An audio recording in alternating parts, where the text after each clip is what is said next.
So we covered one chief from Yemen that came to Medina to embrace Islam, Jarir ibn Abdullah radiallahu ta'ala anhu. The most famous companion, arguably though, from Yemen is Abu Musa al-Ash'ari radiallahu ta'ala anhu. And his name was actually Abdullah ibn Qais radiallahu ta'ala anhu.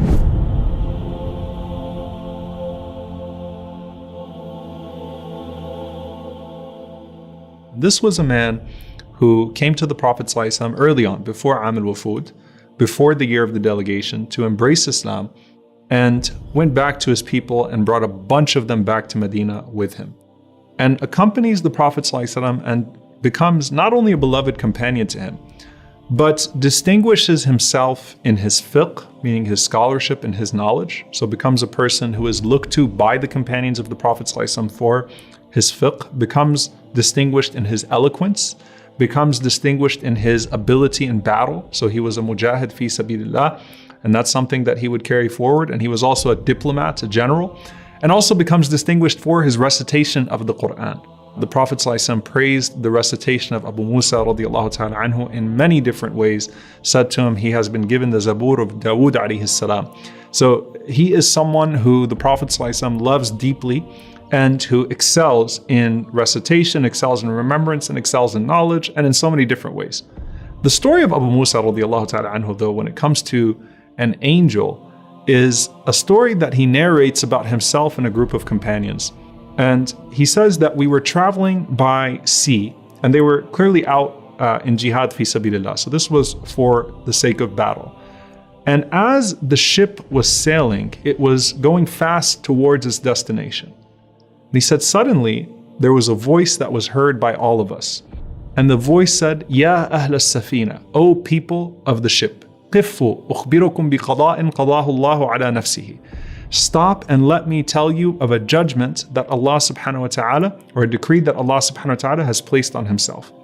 So he said, I looked to the right, I looked to the left, I did not find anyone, and the voice repeated the exact same thing consecutively 7 times. So subhanAllah, imagine the people on the ship are like, where is this voice coming from?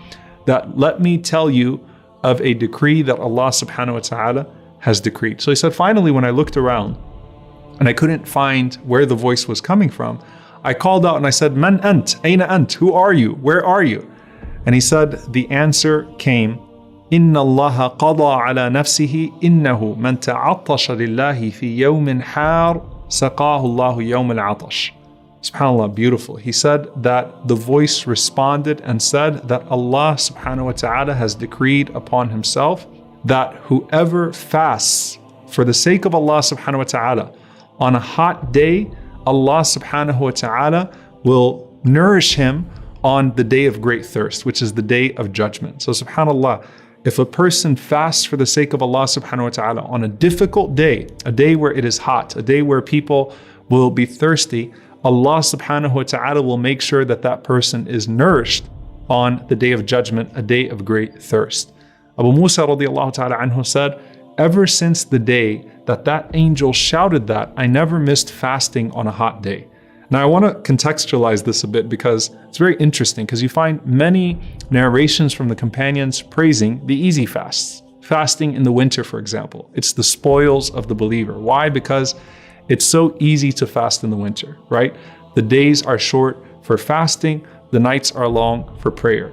But there is a unique reward as well to fasting on a long, hot day. Now, the Prophet ﷺ said in general, Man sama yawman fi sabilillah, ba'ad Allahu wajhuhu 'an an-nari 70 kharifa. The Prophet ﷺ said, whoever fasts one day for the sake of Allah, Allah subhanahu wa ta'ala will distance that person's face from the fire, the distance of a journey of 70 years. In another narration, the Prophet ﷺ said, Bayn al-mashriqi wal-maghrib, the distance between the east and the west. In another narration, the Prophet ﷺ said, the distance bayna as-sama'i wal-ard, the distance between the heavens and the earth. So fasting one day for the sake of Allah subhanahu wa ta'ala is a great deed that brings about a great reward. But here you find the sweetness of struggle, the sweetness of doing the hard deeds, doing the deeds that will require a greater amount of effort, and leaving that gap of the struggle between the easy deed and the hard deed to Allah subhanahu wa ta'ala. And you're not encountering a deed just because it's hard. You're not encountering a deed because you think that, there should be unnecessary difficulty that's placed upon yourself. But you are consistently acting upon deeds even when there will be difficulty because of the circumstances. And that is the blessing of fasting on a long, hot day.